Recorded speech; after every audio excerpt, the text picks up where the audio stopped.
Now that I'm retrained. We ready, Tanner? Call this meeting to order, 7:34.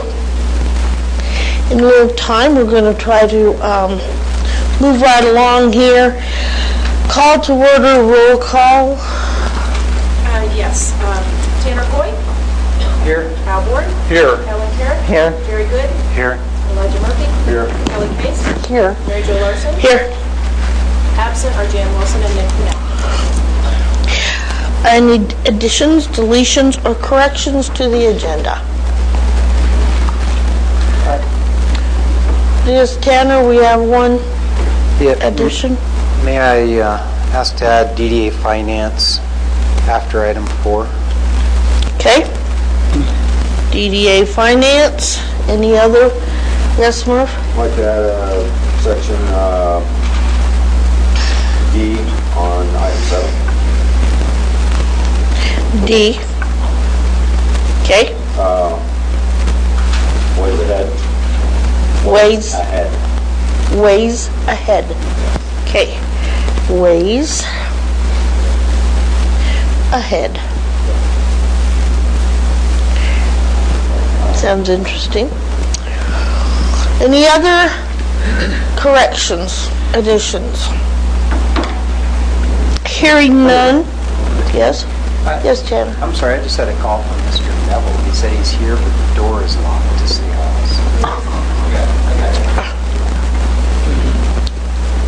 Sorry. I knew he was coming.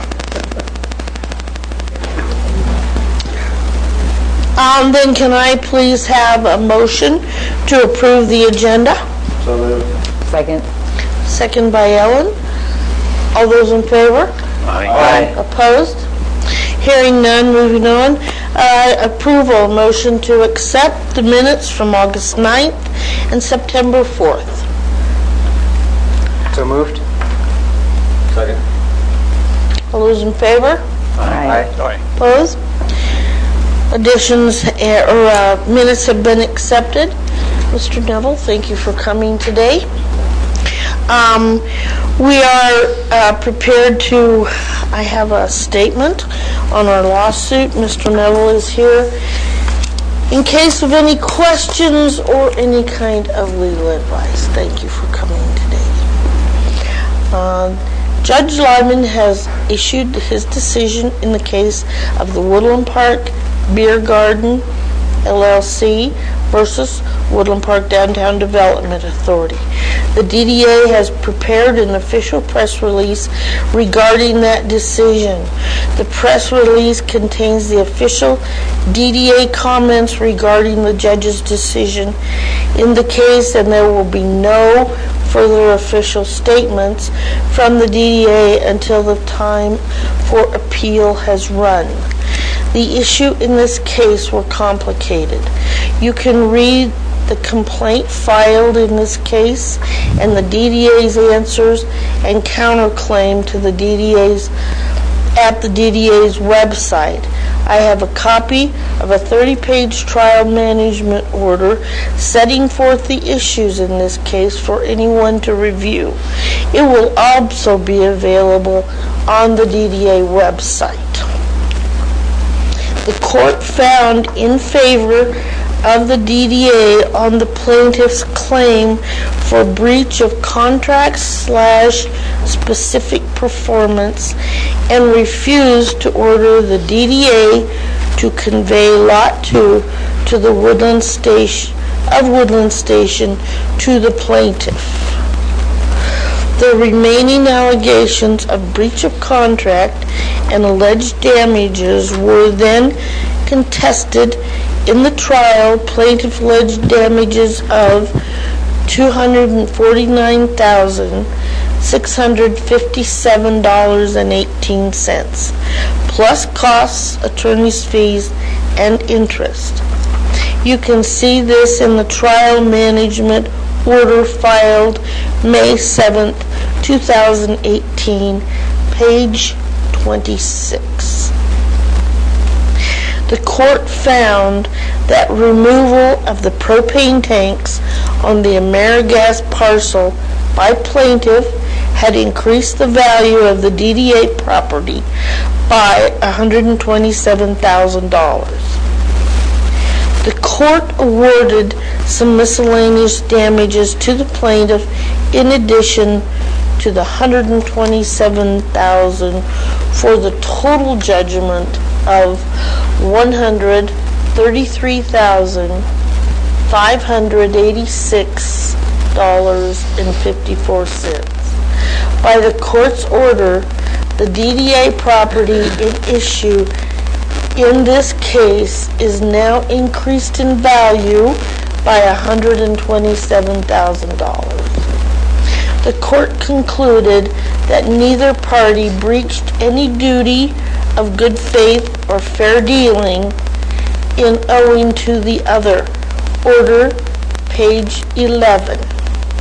The court also stated, likewise, the court concludes that neither party prosecuted or defended the case in a manner that lacked substantial justification or was frivolous, groundless, or vexatious.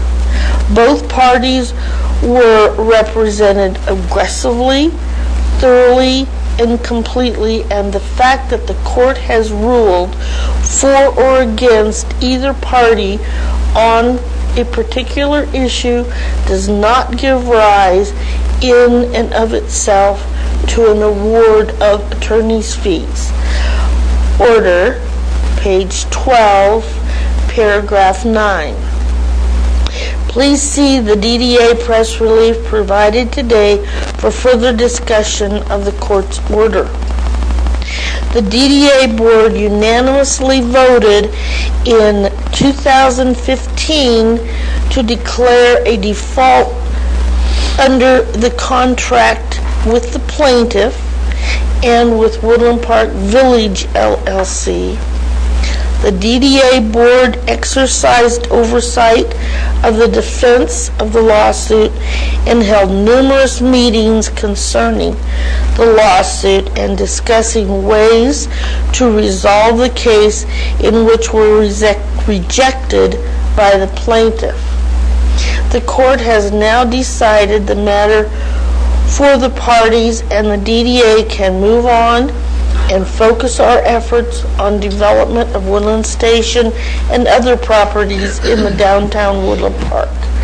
This court decision is not yet final, and our attorneys have advised that the DDA board members should refrain from making any personal comments regarding the decision.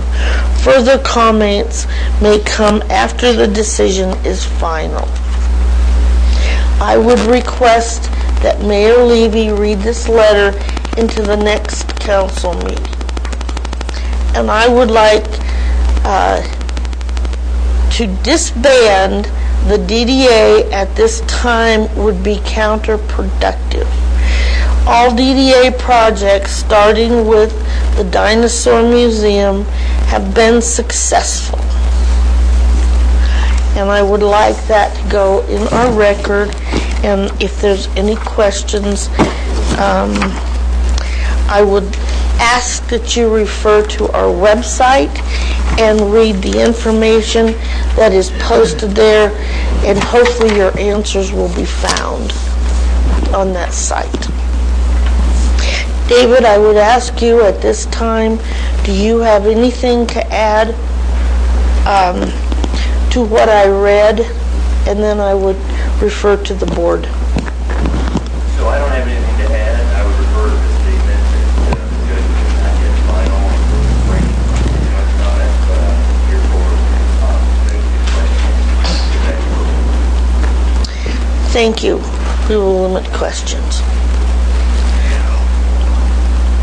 Board, I would like, do you have any comment on this? No, thank you. I will wait until after the judgment is final, then I have comments, yes. Okay. Tanner? We do have this press release that's been prepared. I know it was late notice, but it was sent out to the board last night, and if everyone's had a chance to review it, No? Okay, we can, I guess, review it at this point, make it official. You referenced the press release available, and this is the one, so. Does everyone have a... I would ask, has this board here today read this press release? I have. I have not. Okay, then I would suggest Last night. we read it at this time and okay that press release to be... Yes. I'm good with it. Shall I read it? Yes, please do, Tanner. Thank you.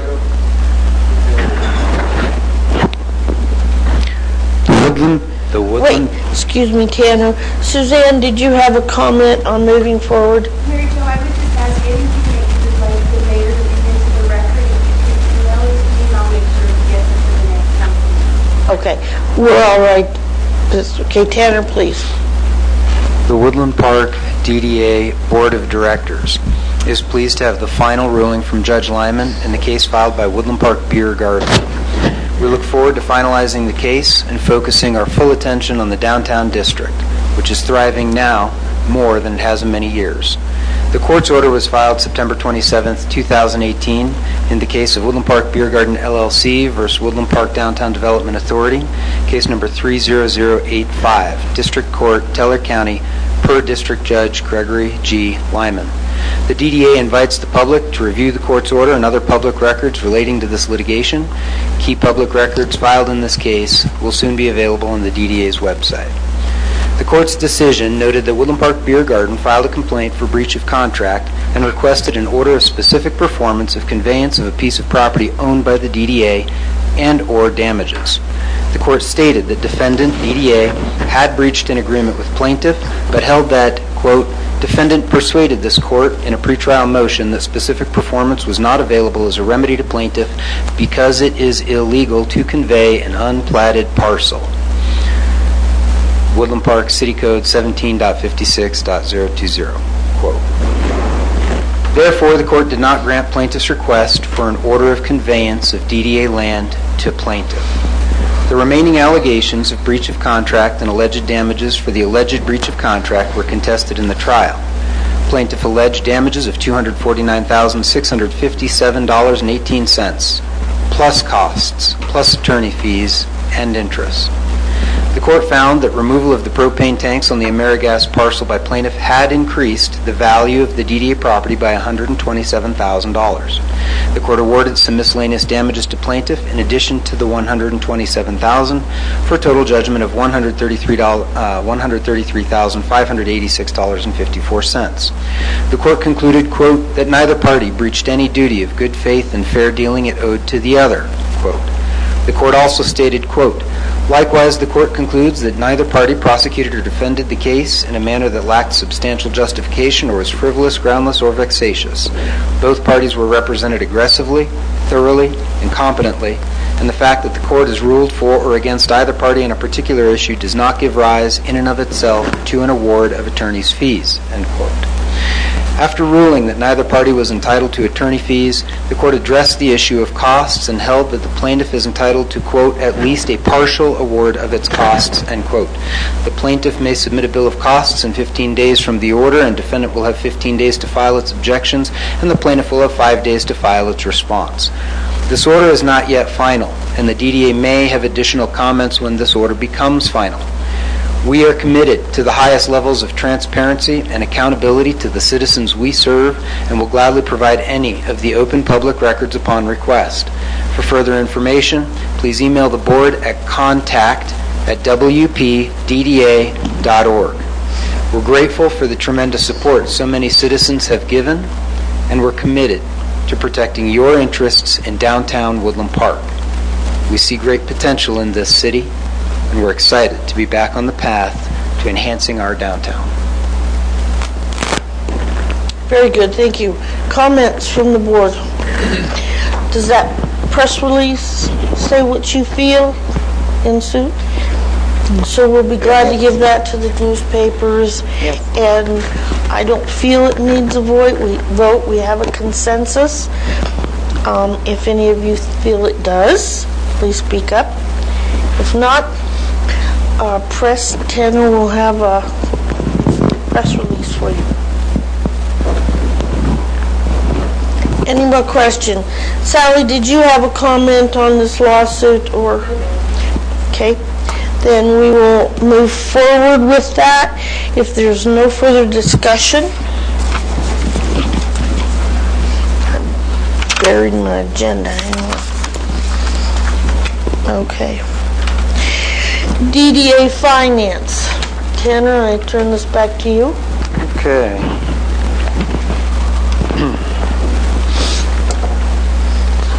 So, does everybody have that budget form? Okay. Excuse me. This is an updated version of the same spreadsheet we've been using for quite some time. You'll see in it reflected year-to-date, year-end projections for 2018, and then a start on a preliminary budget for 2019. Now that we have final invoicing from attorneys for court costs and legal fees, and we have the court's order, and which allows us to, at least to some degree, quantify the amounts we'll need to pay for the rest of the year. Been able to update 2018's numbers. You'll see revenues are in line with projections. We have no salary, benefits, pension, payroll, tax expenses, no office supplies projected for this year, nothing for beautification, telephone, dues or subscriptions, $50 in ads, publications, other, that is essentially 2 invoices for publication of our newsletter. The contractor professional services and attorney expense account reflects all of the legal fees paid to date plus everything owed. There are some additional expenses that end up in there as well, so that's not entirely legal fees, just so everyone's aware. 0 for IT, 0 for travel and training. County treasurer fees are very close to budgeted. The city payment of $75,000. Excuse me. The total TIF reimbursements, slightly under budget. The bond debt service for the 2012 series bonds, that's been paid. The Woodland Station improvements been paid. And then just below that line, we have cost of debt issuance and judgment. Those are estimates. I don't have final numbers on that yet. I tried to be conservative in the budgeting. So total expenditures add up at $1,099,344, leaving positive net revenues of $2,316 for the year, and a fund balance of $56,829.78. Again, there's a little bit of estimating in here, but these numbers are, I think, are reasonably solid. So that includes miscellaneous revenue, back up toward the top there, of $500,000. That's bond proceeds. If our initial draw is $500,000, we had spoken before of an initial draw of $350,000. That was prior to receiving the judge's order of $133 and change, plus some costs yet to be quantified. So there you have it, and that leads to the 2019 column, where revenues have been projected based on the county assessor's preliminary certification of values that came out in August, and the mills, the current mills. So those numbers are subject to change somewhat. We won't have final certification of values and certification of mills until December and maybe January on the mills. But with current information, looks like TIF revenue for 2019 will be $608,225. I do have budget in there for abatements and some interest on deposits for total revenues of $598,640. And of course, you can see the budget for 2019 below that. It's very similar to this year. It does include new debt service.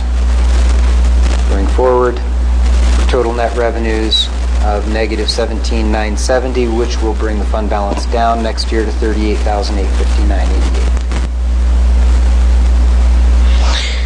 Thank you. Is there any questions on this finance report?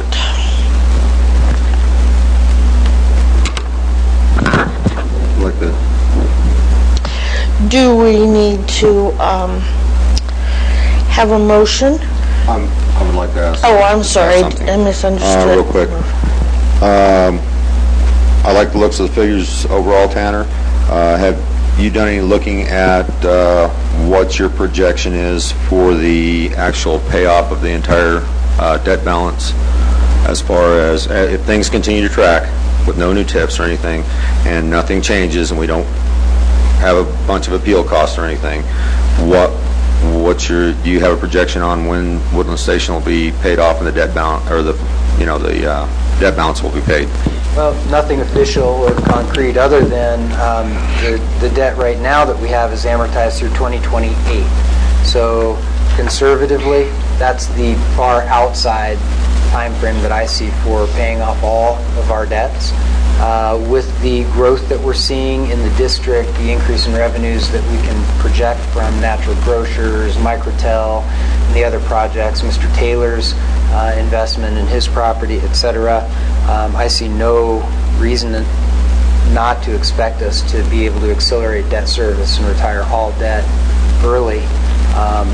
Just on my own worksheets, playing around with numbers, we might be able to accelerate debt service such that we could be completely out of debt in 5 or 6 years instead of 10, if all goes well.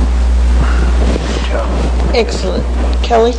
Just to piggyback on what Tanner said, these numbers as far as the projected revenue, they do not forecast any increase in revenue associated with the projects he just mentioned that will be coming on board during 2019 in the district, the Microtel building and Natural Grocers, or anything else that might occur. So just so the board's aware of that, and the citizenry, that these projections are probably going to be a little less than what we project. And in future years, of course, we'll see some increase there as well.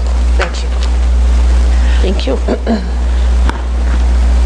Anything else, Tanner? Well, so in order to proceed with the initial draw on the bond, I'd just like to have some sort of consensus or vote or something from the board giving me direction to move ahead with a $500,000 draw. Murph? First, I'd like to make a motion that we accept the report as put out. Bourne seconds. All those in favor? Aye. Opposed? Hearing none, accepted. And direction for the $500,000 draw. Do I hear comment on that from the board? I would move that we direct the treasurer to move forward with that draw. Second? Jerry seconds that. All those in favor? Aye. Opposed? That passed unanimously also. So we will move forward and we will. Could I make one more comment on the financials as well? The mills that are noted here at the top right corner, those are the 2018 mills, and the mill levy will not be certified by any of the taxing authorities until December.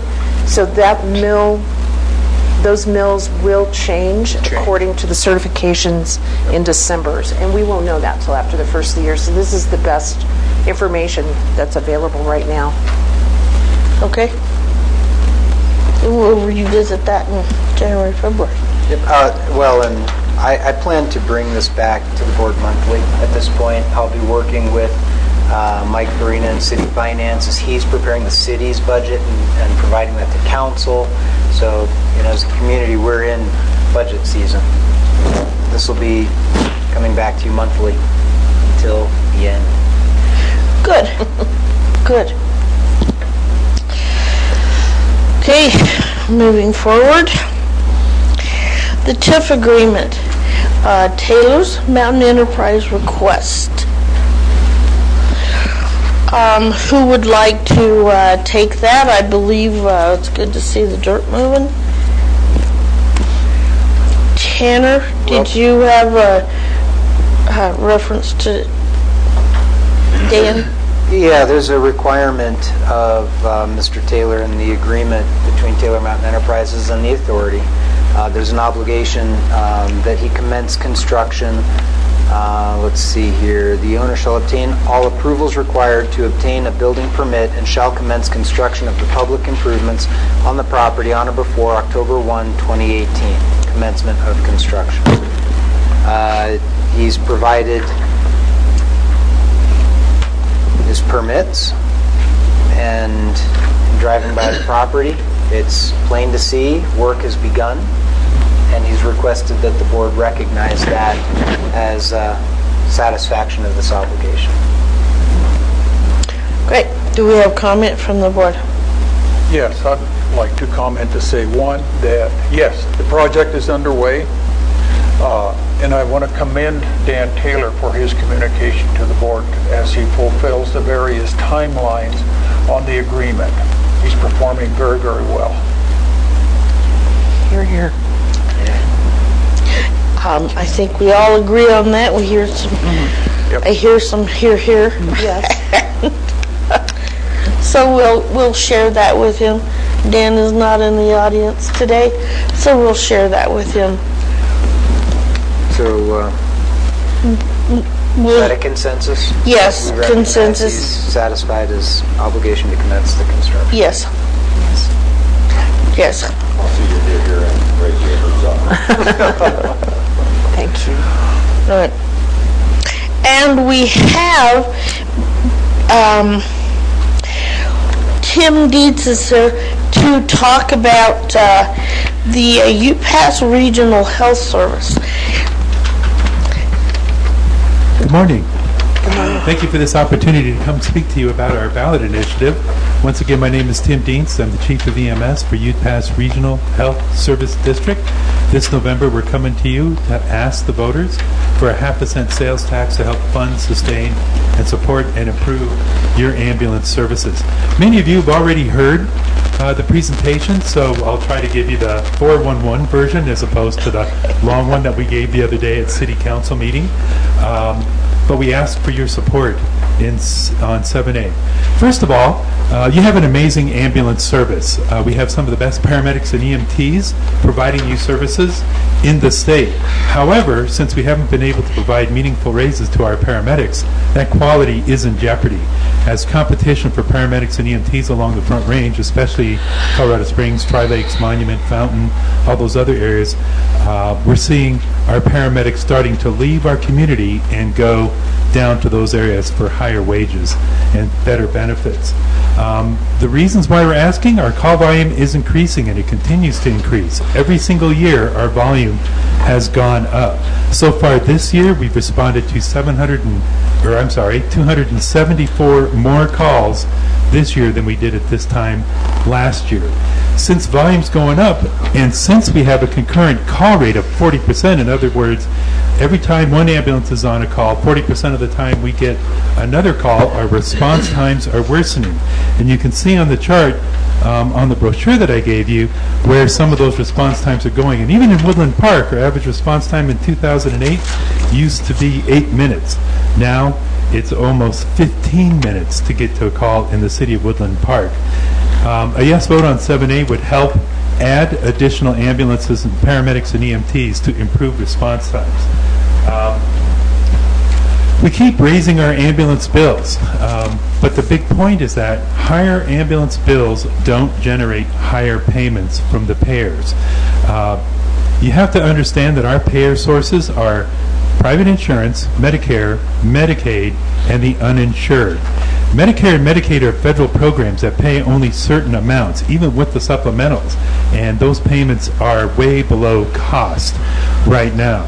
And over nearly 80% of our payer mix is now Medicare, Medicaid, and the uninsured.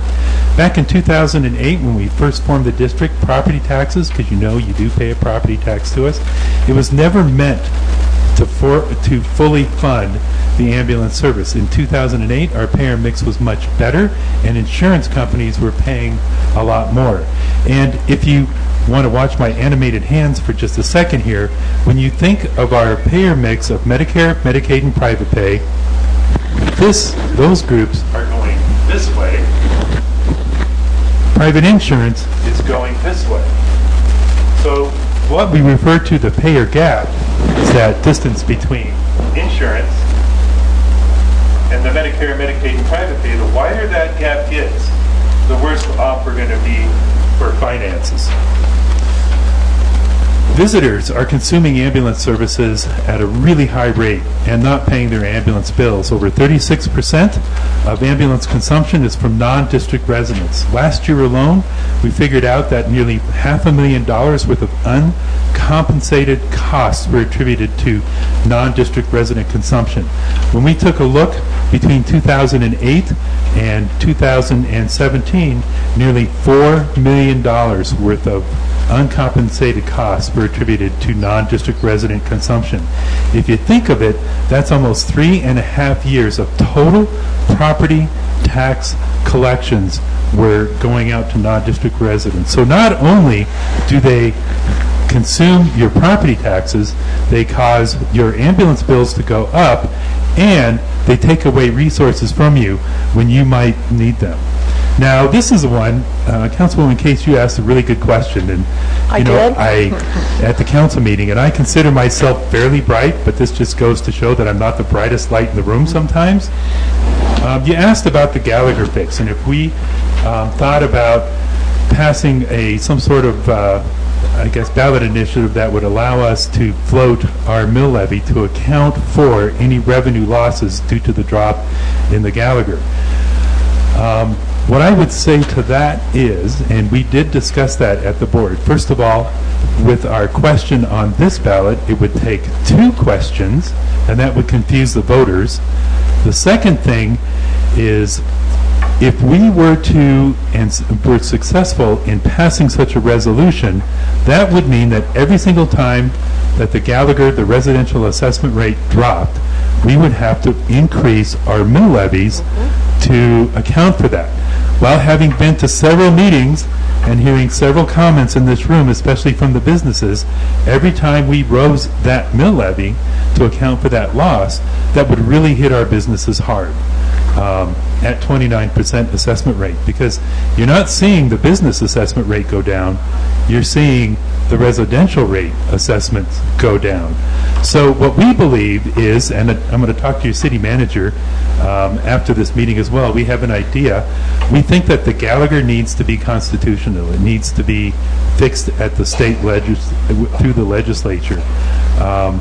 We believe, and we're working through our association at the moment to try to pass an initiative statewide that would allow each individual county, for example, to adjust their assessment ratios to where maybe commercial could get a break and residential could go up based on individual county needs, not necessarily, that would be encompassing everybody, what the county needs, what the city needs, and what all the individual special districts need as well. The other thing is, if we increased the mill levy, and I know this is a little touchy subject for this particular group, but a lot of that, the property taxes that would be assessed and or paid for by the businesses would go to the DDA, not necessarily to the special districts to fund their services. We have cut costs. We have worked diligently, and even through our association, finding buying co-ops to reduce what we're spending on supplies and medical equipment. And you got to understand that we've already cut one ambulance, we've cut training and education, we've cut some of our capital purchases such as cardiac monitors and defibrillators. We really can't cut much more without really negatively impacting the services that we're providing to our community.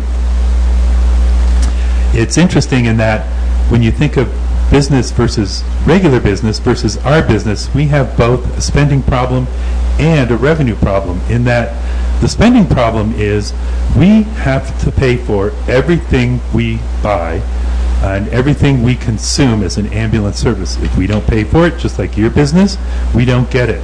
But you got to understand, with our worsening payer mix, most of the services that we provide, 80% of the patients that we take care of will not pay their ambulance bills.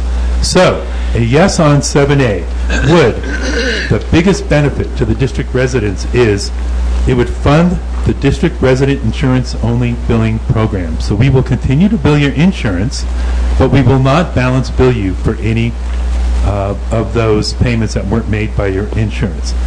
That has a dual benefit. Not only does this sales tax sustain our ambulance service into the future, but it also acts as money in your pocket for downstream healthcare costs.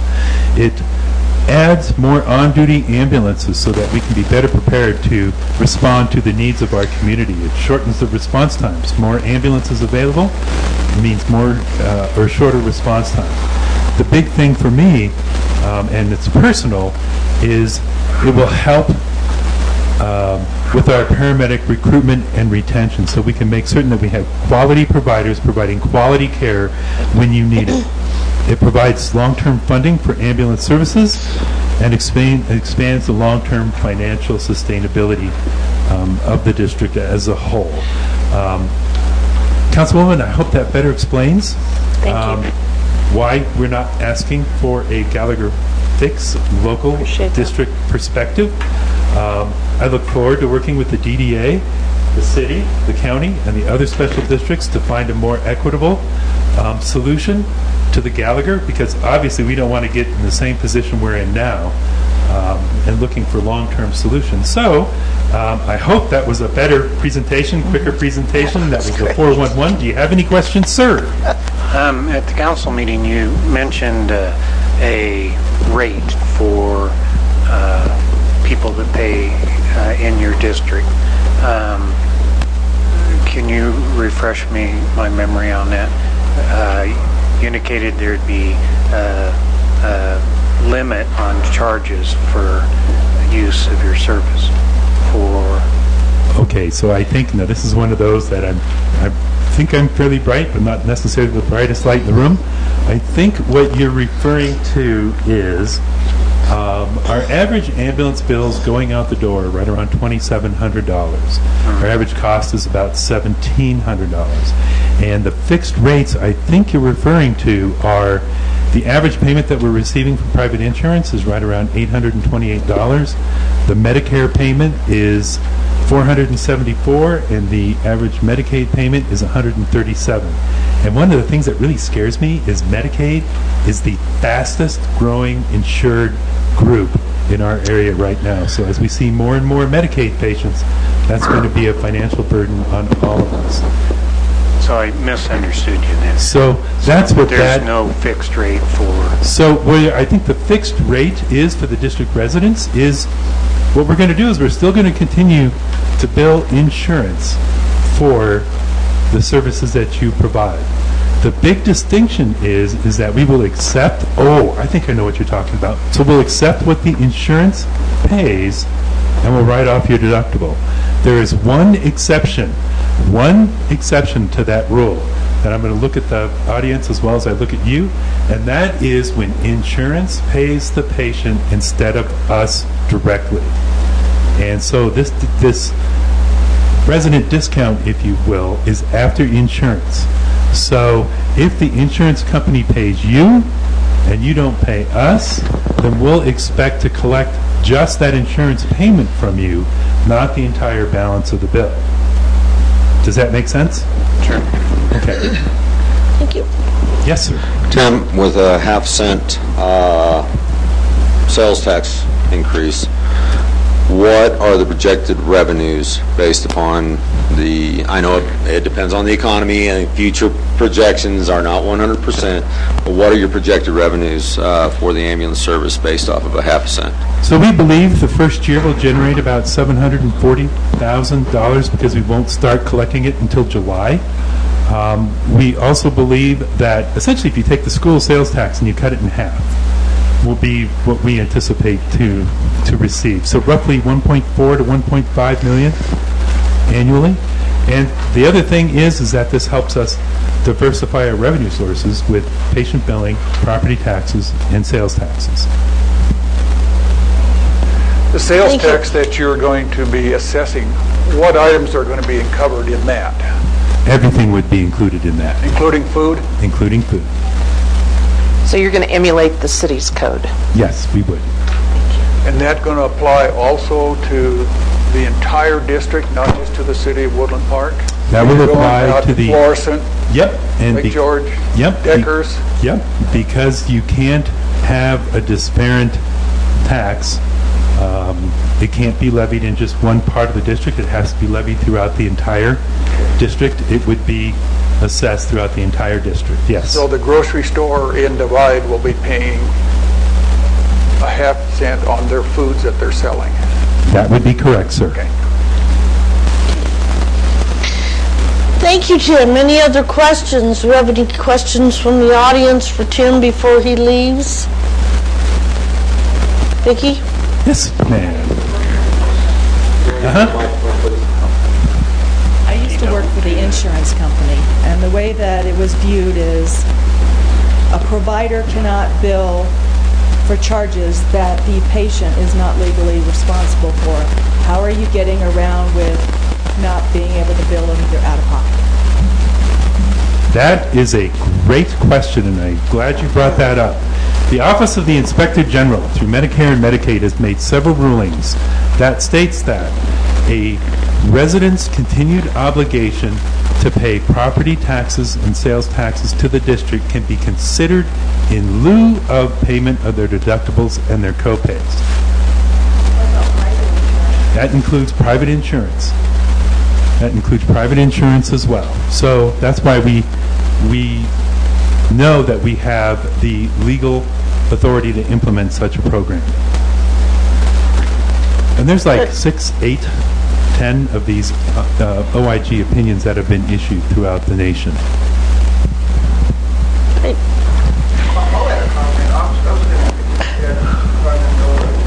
On the record, we want to be accountable. I'll stand up. I was going to add just a quick comment before I made a few comments later. As you know, I'm the president of the Medical Center Association, and that organization's mission is to try and nurture healthcare projects and services throughout our region of all kinds. We built the campus, we've nurtured the hospital, the nursing home, and so on, and quite a few of the doctors in town. I've done quite a bit of homework on this UPRAD constant issue, as you know. Some of my homework includes fairly pointed questions, doesn't it?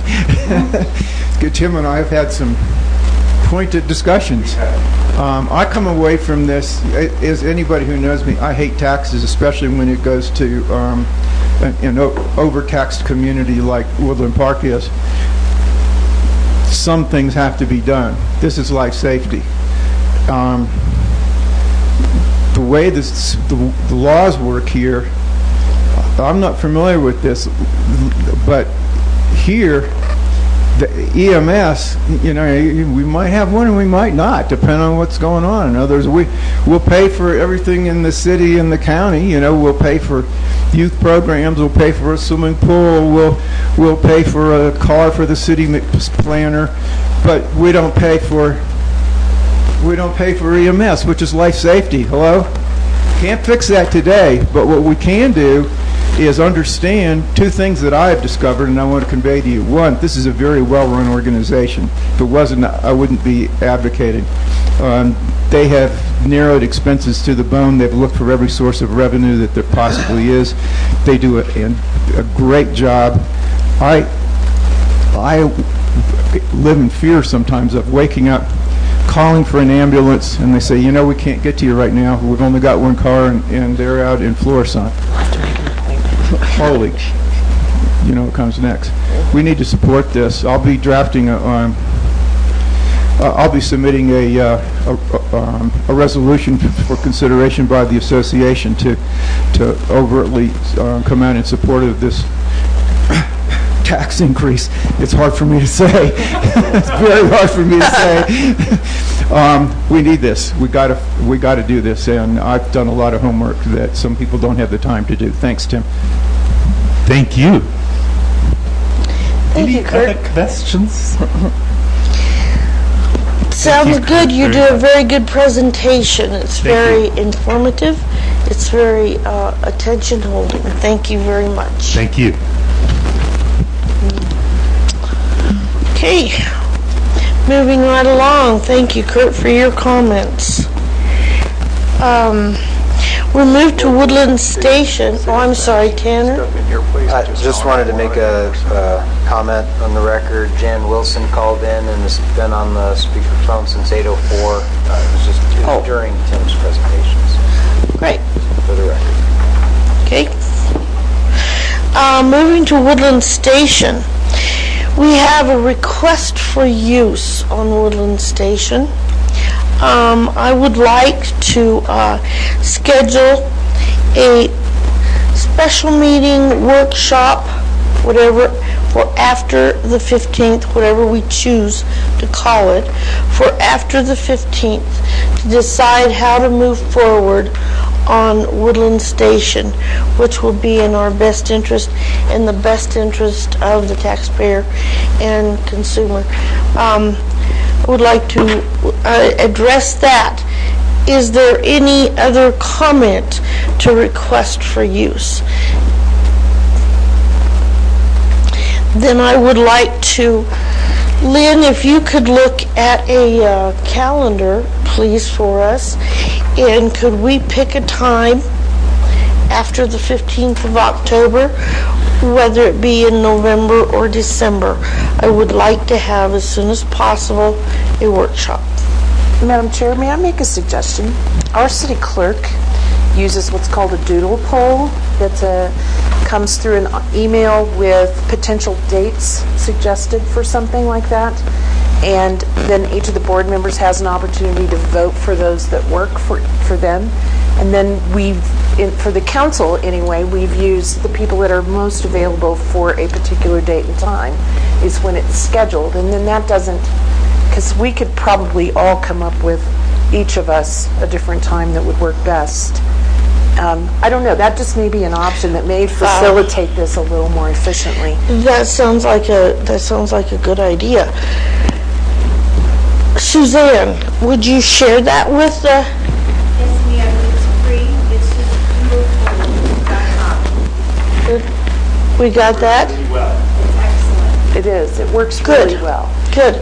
Thank We you. will incorporate that into our program.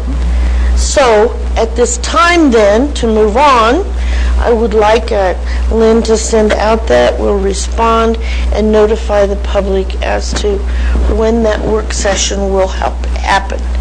And the board workshop for moving forward, that covers that as well.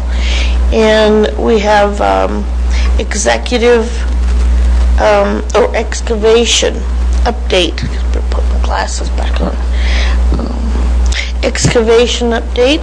I would turn to Tanner on that. Very little to report. Hewitt is using the property. They've consolidated the concrete and granite into a pile, I guess, in preparation of breaking it up and loading it. They do know to keep the granite.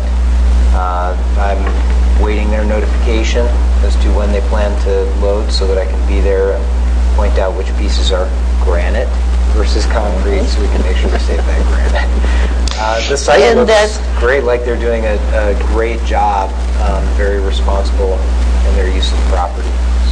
Good, good. That's good moving forward.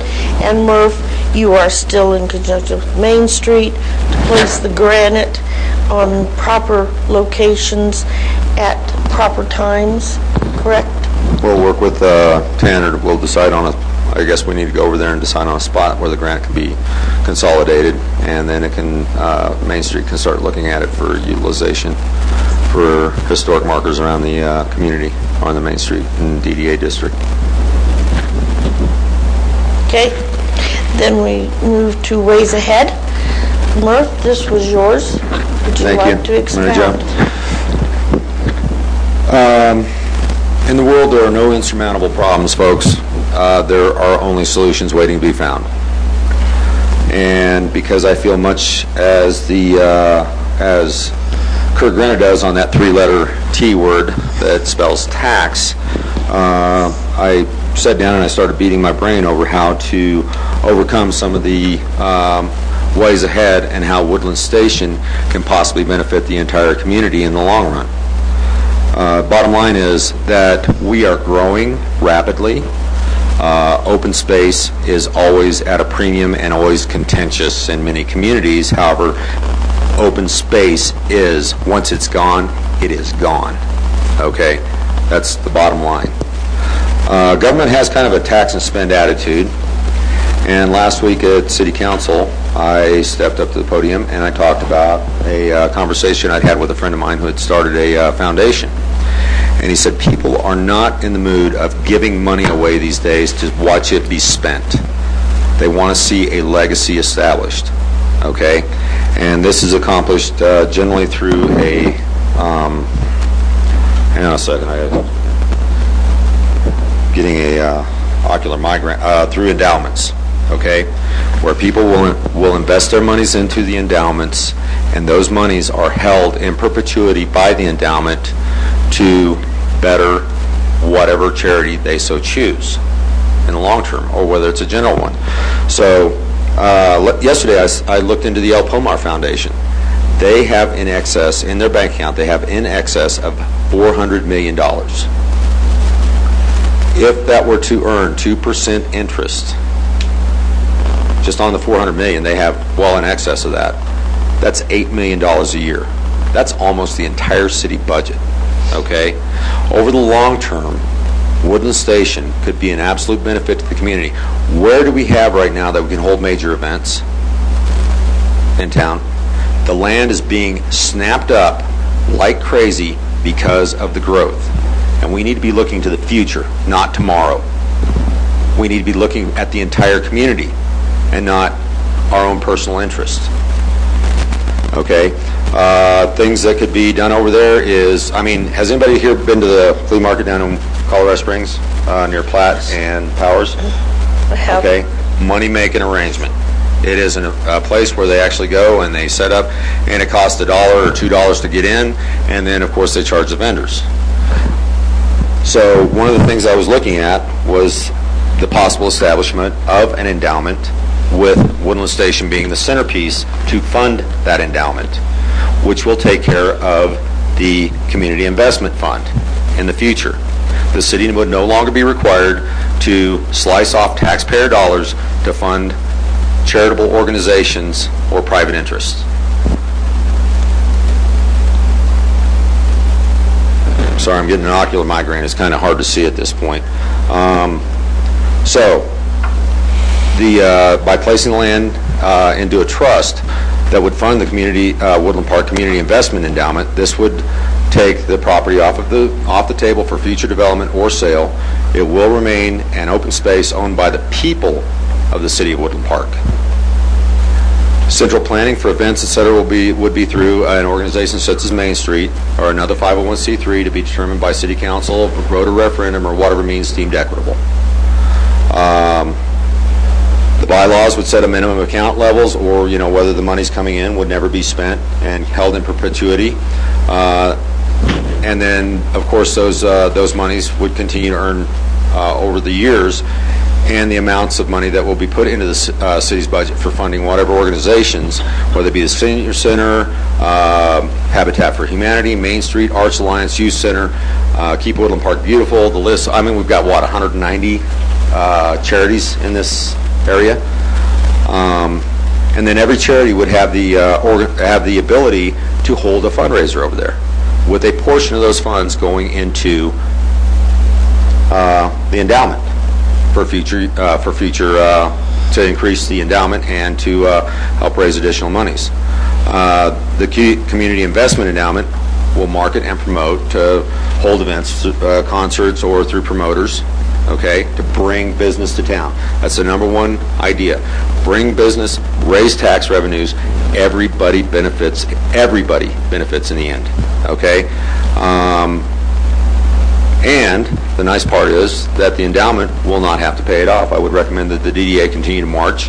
It was our responsibility and is our responsibility to pay that property off anyway, so we do that, okay? And this is a suggestion. I say to anybody, bring suggestions, okay? And it is, like I said, this is one suggestion that can be brought up, or, these are the types of things that I think would benefit the community at large, all right? One of the things I see happening up here is we're kind of at a confluence where are we going to develop every square inch of land in Woodland Park and not have any open space, or are we going to plan for the future and the general enjoyment of the people? And of course, the devil is always in the details. I know that it would be a huge effort and undertaking to establish something like this, or to get going forward. But what I want to see is that it benefit the people of the city of Woodland Park in the long run, okay? And that we don't sit here and wake up one day and our kids have no place to play except for a couple acres on the park, or we don't have any place to do events. We don't have any place to increase revenues for the 501Cs and continue to burden the taxpayer with that. Murph, I think this is exactly the kind of thing that we're looking for at these workshops we're having. I think that this is a stimulating concept, and I hope that it is an example of what we're looking for as information to come out in those workshops. Thank you very much for that input. Is there any comment on that before we move on? No. Thank you for that thought. Newsletter. Do we have plans now that we have made a formal from the DDA statement to move forward on the Woodland Station property? Do we have a newsletter planned for this next week to come out? Can we put that together? Do you think we should wait until the final decision, or? That would be up to the board. Comment on that. I think what we have should be put out there just to keep people apprised. I see nothing wrong with giving the information that's available, put it out there. Okay.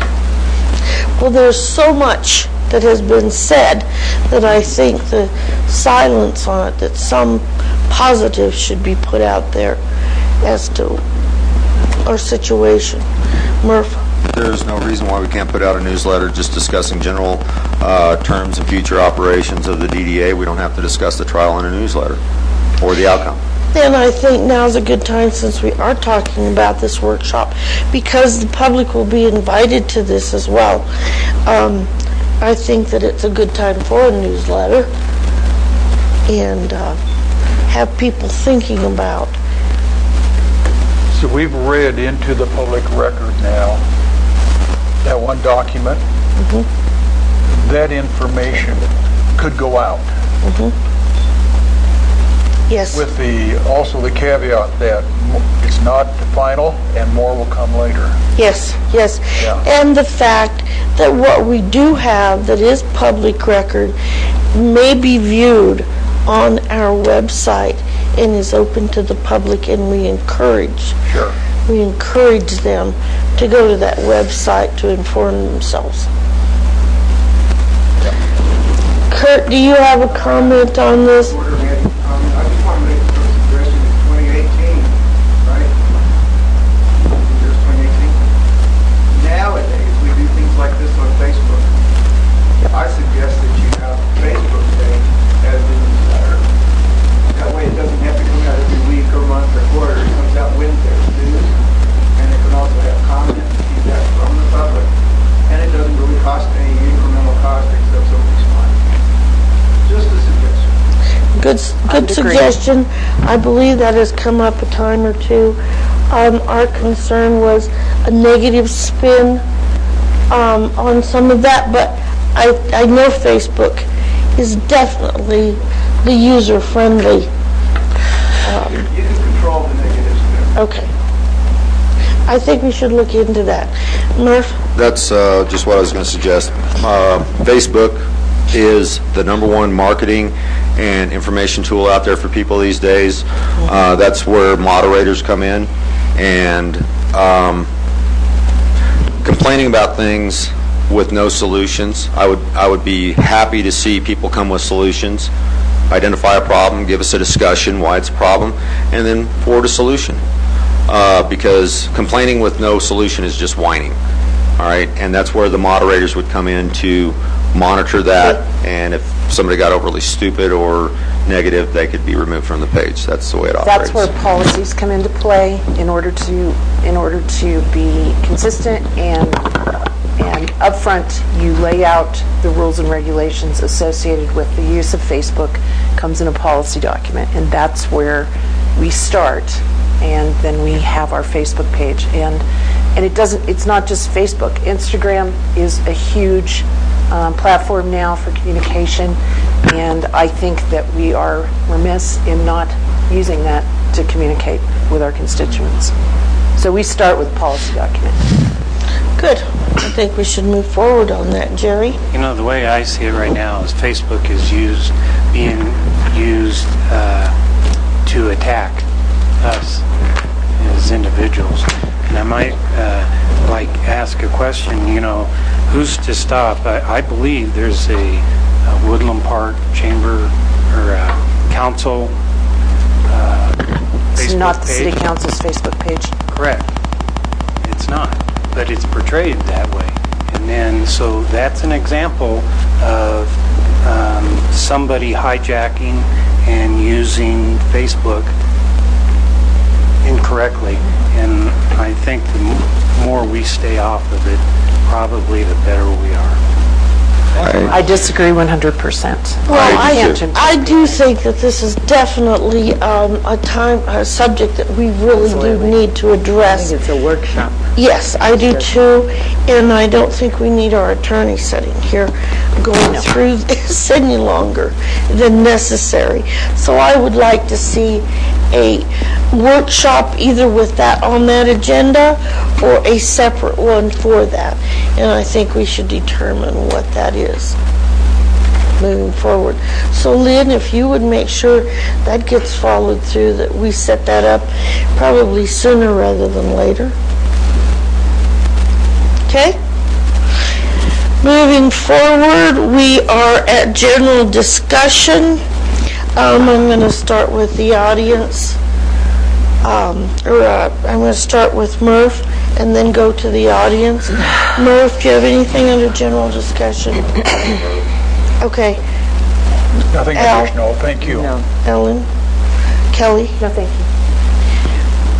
you. Lynn? Jerry? In a couple weeks. Okay. Tanner? No. Jan. Jan, do you have anything you'd like to say? And Jan declines too. Okay, moving on. Brooke, do you have any comment? Kurt? Sure, you want me to go last? Yes. Want me to go now? Go now, please. Don't be intimidated by this paper. I was just deciding on making notes while I was sitting here, so I might be a little disconnected. If you don't mind, I'd rather sit here because That's fine. I'm out of hands. Does this work? Yes. Sure. No.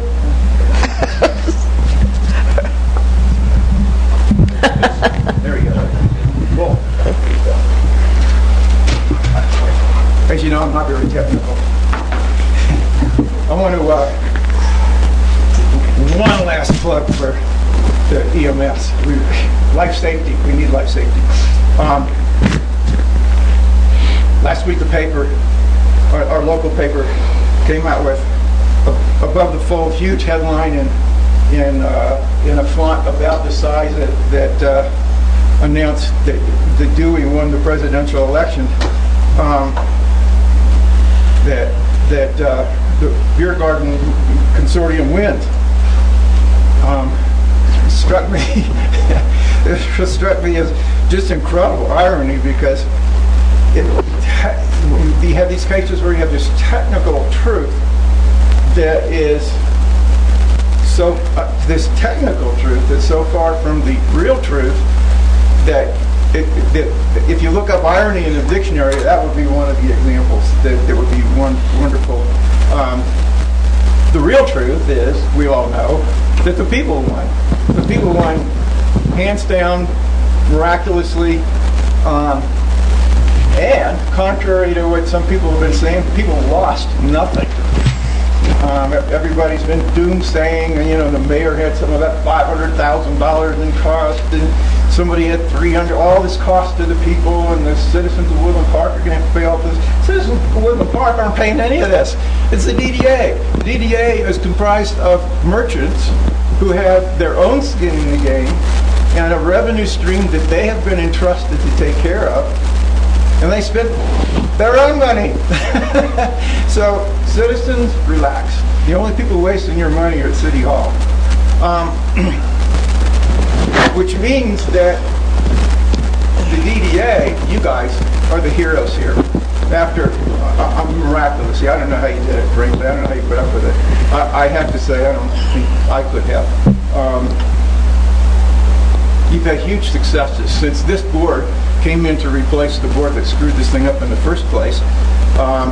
You've repaired records that were so bathed in obfuscation that you couldn't even tell what money had been spent.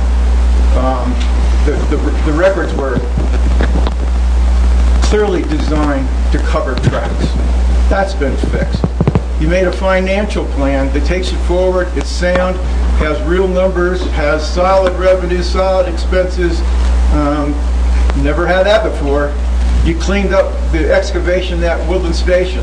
Woodland Station is a huge problem. I've been probably one of the loudest critics of this blight in our town that I've always said that you can see from the space station without binoculars. Had to add that. and yet you guys have at least tried to do something and been successful. And from what I understand, the future plans are even more successful. I like what Murph is saying, and I like what everybody said. Everybody has ideas for fixing things instead of ideas of how to slam people for what happened. It's wonderful. Most of all, you've added discipline to the TIF process.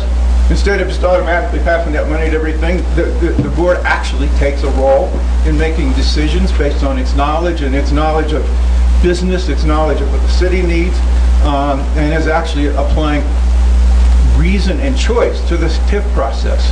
I couldn't see where that was ever done before. It was just sort of passed out, it seemed to me. That's because the people on this board are honorable, committed, like I've never seen, and informed. They know what's going on. I go into city council meetings, and the council people have no clue of what's even on the agenda. I'd like to give some examples, but I don't have time. If you want, I'll give you some examples.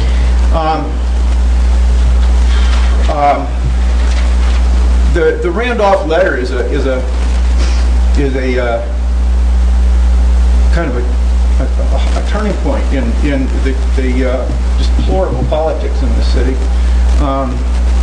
The mayor chose as Steve Randolph's agent to give up and carry his water at the last council meeting. When I say as agent, I've been doing some research on under the state, and I understand that under the laws of Colorado, the activities of the mayor make him an agent. So I just want to refer to it that way. I'm not to be disparaging. It's just a statement of fact.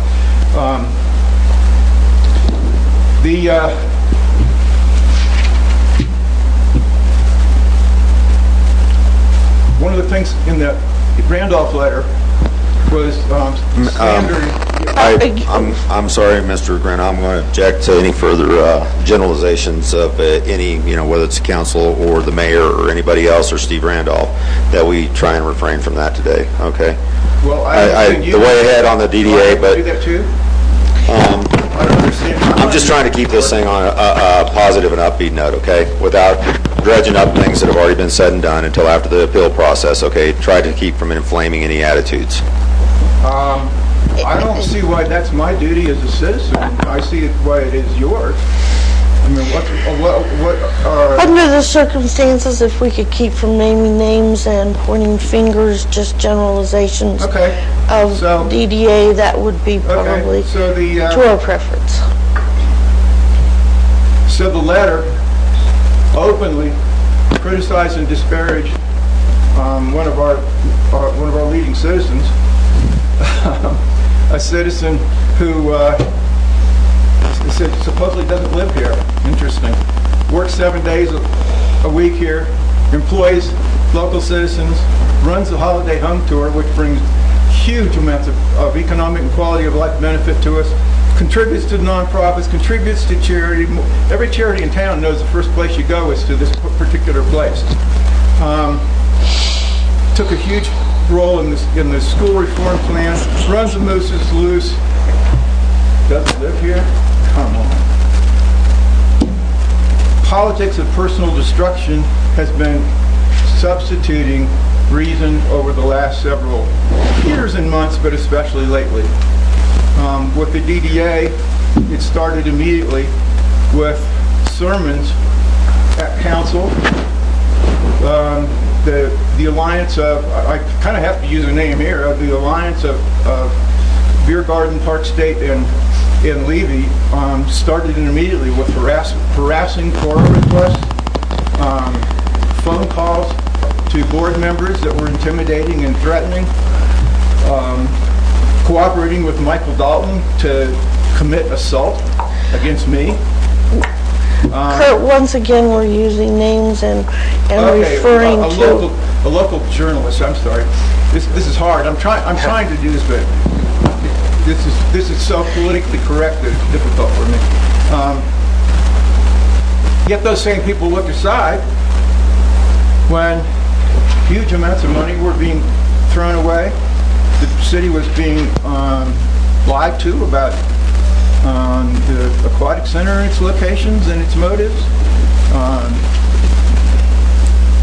Suddenly, one of the representatives of that alliance became our nanny and started doing harassing Cora requests, misleading information about the aquatic center. Where was all this pent-up civic duty when the aquatic center was being misled, when ethics were violating, when people in the city lost $6 million of the city's money? And I would like for somebody to challenge that, because I will list it chapter and verse for you. I'd especially like it if somebody would like to sue me for slander, because I'd be looking forward to that too. Kurt, if we could keep it on DDA and not get into city, thank you. Well, this is about the DA, because this was the attacks on the DDA. Okay, so now what? Almost done. Okay. Now what's going to happen? Well, the Alliance's agent, the mayor, has declared that he's putting together a plan to disband the DDA, banish its most active member from the whole thing, and take back the land. That was stated to several people. I think I overheard it once, and that's a matter of everybody knows it. Again, sue me if it's not right. What does that mean? Who caused this mess? The city caused this mess. I can't say David Flair. The city manager, the city economic development manager, and others, and the mayor at the time, same one who wrote the letter, wrote the documentation, signed the thing, put the thing into debt, that put this thing in the first place, and now they want to take it back? Why would they want to do that? Why would they want to do that? I'll close with this. I think I know why they want to do that. Because that would put them in the position, the alliance, put them in the position to give, underline give, free, the land to their business partners, as they've been trying to do for the last 2 years. Thank you very much. Thank you, Kurt. Thank you for your thoughts. We'll try to keep this at least from 3 to 5 minutes, not exceeding 5, as we move forward. Thank you for your thoughts. Pat? David? Tim? Yes? Consider voting yes. That's a plug. Yes, we'll consider. Suzanne? Stephanie? Vicki? It's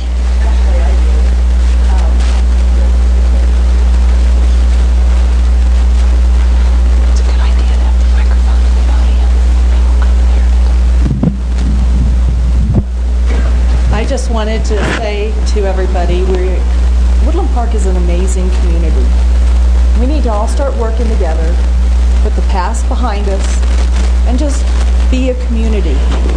You don't want to be a part of this community if you want to take advantage of people, if you want to profit immensely off of people unrighteously, go down somewhere else. Go somewhere else. You're not welcome anymore in Woodland Park.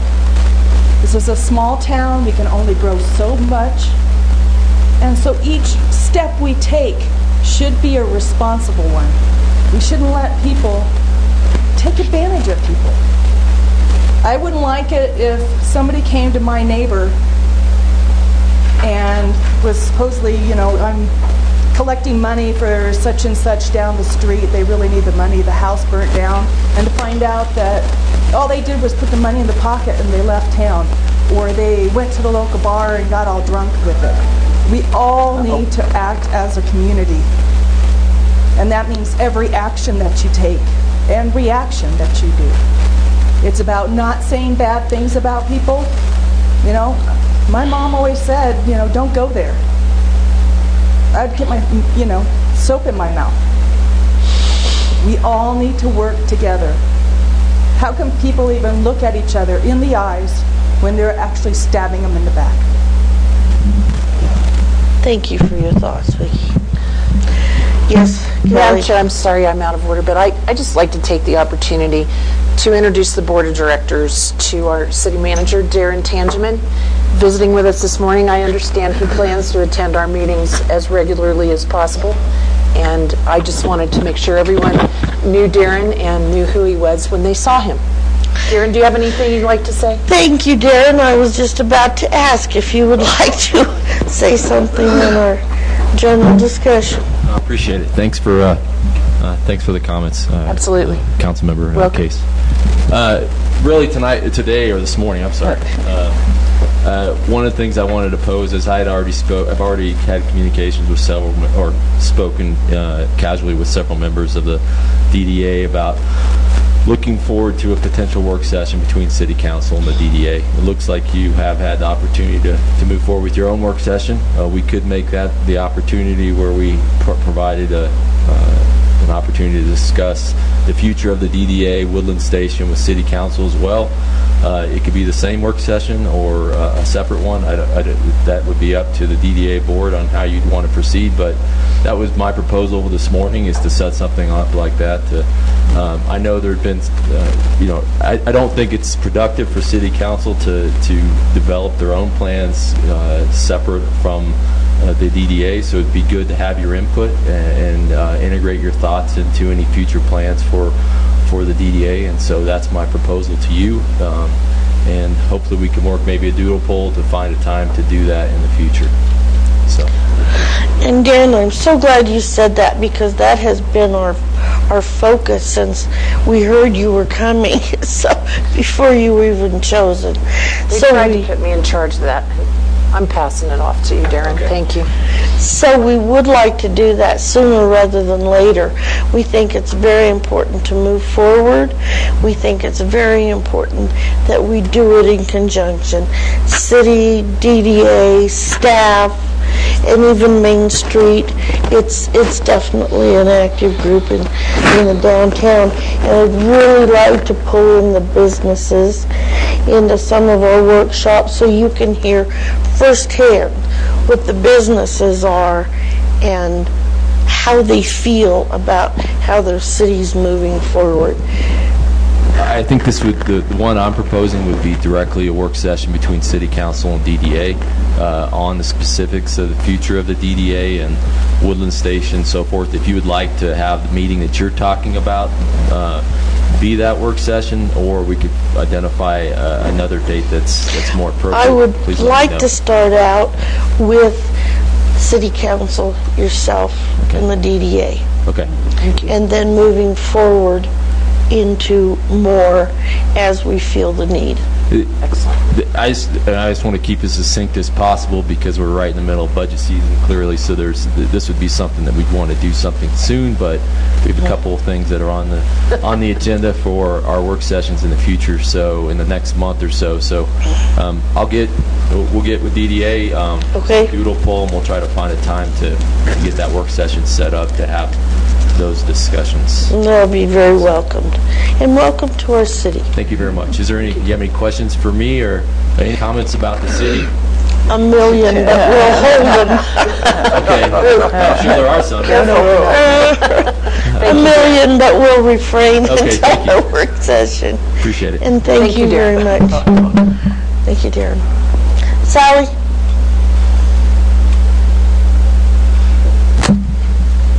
Thank you. On behalf of Main Street and the city, I would like to distribute an invitation to all of you to come to a training session on placemaking.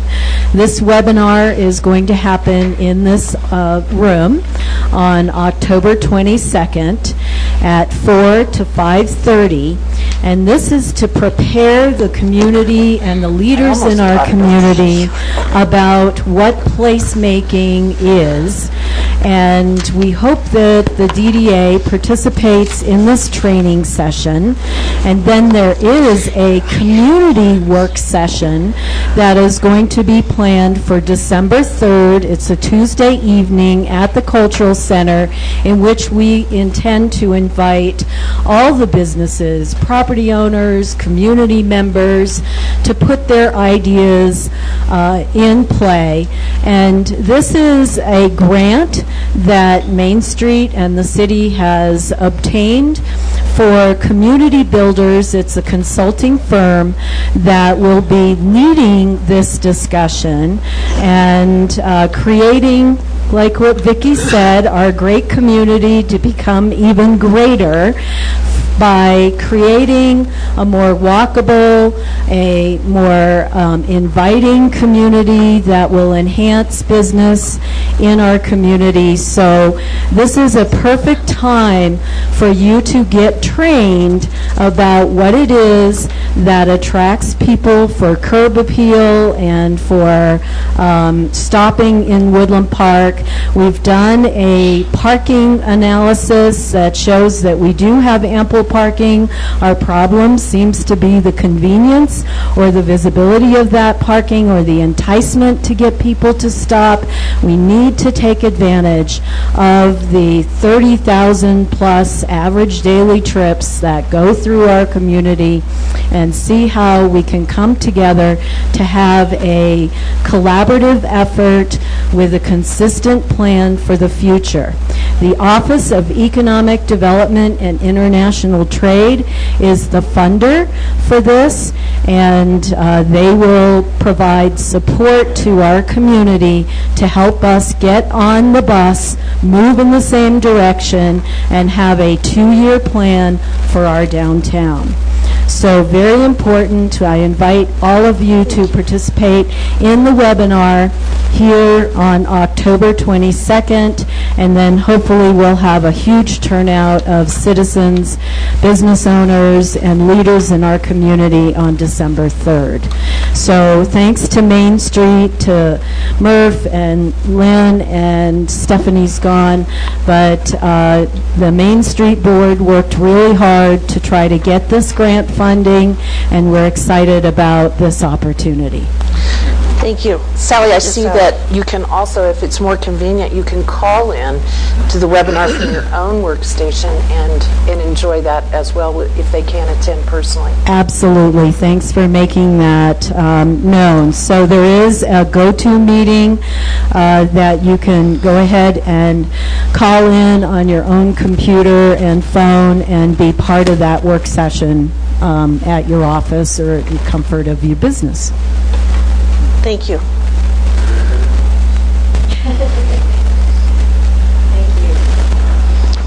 Neil? Do you have anything? Arden, do you have anything? This.